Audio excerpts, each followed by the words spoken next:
যেদিকে চোখ যায় শুধু মানুষ আর মানুষ, যেন তিল ধারণের কোনো জায়গা নেই। মানুষের এই ভিড় কোনো রাজনৈতিক সমাবেশের না, এটা চড়ক পূজা উপলক্ষে মেলা প্রাঙ্গণে মানুষের সমাগম। মেলা উপলক্ষে শুধু সনাতন ধর্মাবলম্বীরাই নয়, বিভিন্ন ধর্মাবলম্বী দর্শনার্থীরাও ভিড় জমান পূজাস্থলে। অনেক বিরাট মেলাগুলা সবাই একসাথে আমরা আনন্দ করি, সবাই এই মেলাতে আসে। শাস্ত্রমতে চড়ক পূজা সনাতন ধর্মাবলম্বীদের অন্যতম গুরুত্বপূর্ণ লোকোৎসব। বাংলা পঞ্জিকা অনুযায়ী প্রতি বছর চৈত্র সংক্রান্তিতে বা চৈত্রের শেষ দিনে এ পূজা অনুষ্ঠিত হয়। এটি চৈত্র মাসে পালিত দেবতা শিবের গাজন উৎসব হিসেবেও পরিচিত।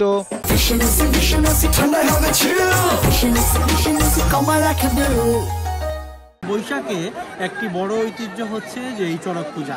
সনাতন পঞ্জিকা অনুযায়ী যদিও এটি চৈত্র সংক্রান্তি, কিন্তু বাংলা পঞ্জিকা অনুসারে এটি বৈশাখের প্রথম দিনে পড়ে এবং এটি দেখার জন্য হিন্দু, মুসলিম, বৌদ্ধ, খ্রিস্টান সকল সম্প্রদায়ের মানুষ কিন্তু এখানে আসেন। এবং এটি আপনি যেমনটি বলছেন যে 50 বছর ধরে কিন্তু এই চড়ক মেলা এবং চড়ক পূজা অনুষ্ঠিত হয় এবং এখানে অনেককে কিন্তু অসংখ্য মানুষকে কিন্তু বর্ষি গাঁথা হয় এবং তারা কিন্তু মন্ত্রের মাধ্যমে, যেটি তাদের সনাতনী বিশ্বাস, সেই মন্ত্রের মাধ্যমে কিন্তু তারা সেই বর্ষি গাঁথা হয় এবং তাদের একটুও কোনো ব্যথা বোধ করেন না তারা, কারণ তারা মনে করেন যে এখানে শিবের পূজা হচ্ছে।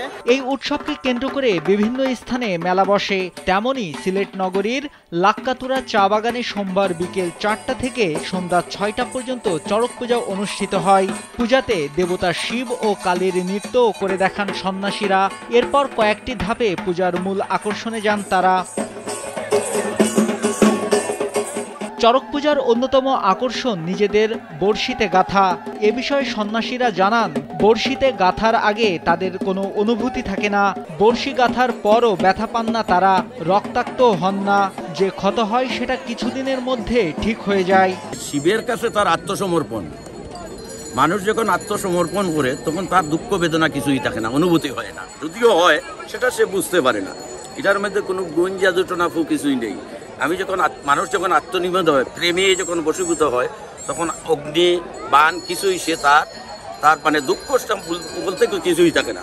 সে শিবের কাছে আত্মসমর্পণ করে বিদায় যে এই যে রক্ত, তার রক্তদান শিবকে দিয়ে যে সন্তুষ্টি দেওয়া, সেটা হইল তার সমাজের বা শৈব সমাজের তার একটা ধর্মে, এটাই তার কর্ম, এটাই তার একমাত্র পূজার মূল শাশ্বততা।